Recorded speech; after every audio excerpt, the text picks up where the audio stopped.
I'm Julia and I'm here with Soastasphrenas from Berlin. You were saying that you met up in a particular moment when all of you were looking for something new in your music path. And you said that all came very easily in this new group that then became Soastasphrenas. What do you think keeps you together today? Did that energy evolve? It's about passion or about music, or it's more human interaction, or all those things together? That's a good question. Yeah. I think when we started, it was like this rebirth from having different bands and stuff and coming together as this new project that represents all of us. And now moving in to album 2, we're gonna start writing next month, start recording next month. And I want to make sure that the lyrics, as the vocalists and lyricists, represents the music and represents all of us. And I think the way that we keep going is kind of just trying to push this boundary of who we are and what we are, and something greater than all of us in that space. And one of the main things was okay, we did that. Now more intense, more extreme. How can we push this any further and still have it something that represents us? And I think just this challenge, it's brought us to highs and lows, and one of the main themes of the new album is it only gets worse, but I think as a band we only get better, and we grow as people together and in our own lives, and this happy, healthy environment for all of us is what keeps everything together and wants us to push for more. Okay. Yeah. Okay, beautiful. Elaborate, sorry. Good answer. It's a good answer, let's go. Good answer. Yeah. And how do you make music? Do you have an idea at the beginning, or just jam together and keep what's good for everyone? And you almost answer already to this one. Who write the lyrics, and is it you or everyone is involved in lyrics? I mean, I would say the first album was pretty smooth for all of us, because we were all had this break, and Nate was in the band, but he felt like he wanted to express himself in a better way, I guess, music-wise. So when we started, the first album just came really easily. We all had these ideas and we just spilled everything out. And then after that was done, it had to be all new, fresh ideas. So it's either we just jam and see what comes, or if someone gets an idea. We would just meet in the room. I would play something on the drums, someone else would add something, and then we would just try to go from there. Pretty genuine. Yeah. And I think we all kind of play a role in it. It's definitely very drum based, but we're all turned onto the drums and do the drums, and then everything kind of falls into place after that. Yeah. Nice. A little deeper for the lyrics, I write them, and I definitely take pride in it. I'm happy to get influence from anyone else, but I think I make sure to come up with a theme that has something to do with all of us. Okay.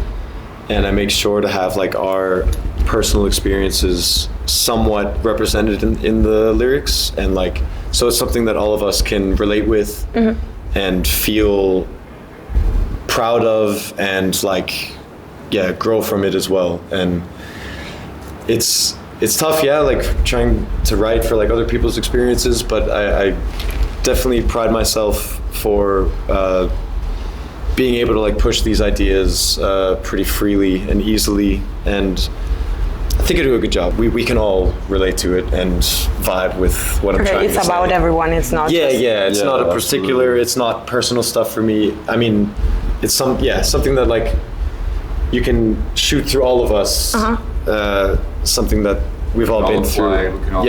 I get this energy among you from the other interview that I watched on YouTube. You're really it's got to be tight. linked It's got to together. be really. It's a super nice thing. And last one, How do you feel when you talk about your band to new people, even out of the hardcore punk scene? Do you feel proud, understood, or sometimes you find people that don't get your world? Yeah, it really depends on who you're talking to and how deep their knowledge of music is. Okay. And not to be like, not even in a snobby way, you know, it's like some people have like a stereotype for what rock or, you know, like it's the grand umbrella terms, you know.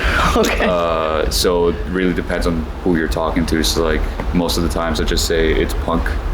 You know, like that's my umbrella term, or like if it's like my grandma, I just say rock. You know, yeah, and then yeah, like you just see how much people know, you know, and then you're like you get more and more in detail. You know, nowadays I think I personally strayed away from like the Screamo thing because a lot of people don't really understand that. They like they have a different sound in mind. Okay. Like people in the Screamo Scram scene know, of course. But then people from like that come maybe from a metal scene, think of a complete different sound, you know. Maybe it's harder. And so I just say like it's just like noisy. It's like it's the thing we have. Like sad and violent noise, you know. And we even had like this conversation last night with someone from the venue that we played at.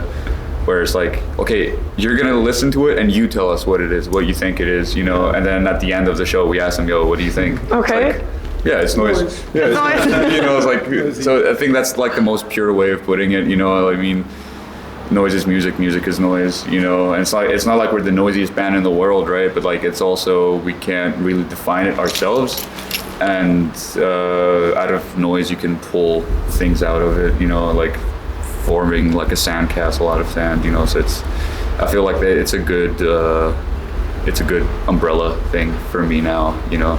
Maybe if I think about it in like a year, it'll be something completely different. It can be like indie pop or something, but I don't think so, you know. Yeah, I'm always happy when people show interest like to what we do, even if it's someone who's completely like not in this like world, in this music world. I mean, this is the thing Alex said, like sometimes it's easier to just say, yeah, I just play in a rock band than having to sit down and explain, like. But I recently just started saying, yeah, it's Screamo, like take it, do whatever you want with it. But yeah, I mean, if it's someone that you can tell has more knowledge, then it's always fun. Like it's always nice to go more into it, like, oh yeah, this is what we do, like, here, let me initiate you into what we do, like. But yeah, it's generally always makes me happy to know, oh, this person wants to know what we're doing. Let me try to explain it to them, and you know, sometimes it's just like, oh, you did it. What music do you do? Screamo. Oh, okay. Cool. That's it. Move on. But still happy to do that. Just say Screamo. That's it. And The first thing is that you're cool with what you're doing. Yeah. And I think that noise and chaos can be cool. That's the most important thing. Yeah. I mean, I don't know, because we had a lot of times like people from work or just friends come to shows like that you wouldn't expect them to like this kind of stuff, and then they're like blown away and you're like, whoa, okay. Colleagues at work, I think they're the best thing, the best people to talk about the things that they don't understand, like what you're doing. I'm a musician. What do you play? How can I explain this? Count, pay. Honestly, like it was also really, it's also a big compliment when people come to shows and they end up crying or like losing their shit. Like seeing this reaction come out of them, like, I don't know, love to see it. More of that. Make people sad, fuck, yeah. I've been crying lots of time at punk concerts, so I think that I'll be a good fun for you. If I'll cry, I'll tell you, so you'll be happy about it. Yeah, we'll see. On the front stage and be like, look. You're good, you're doing good.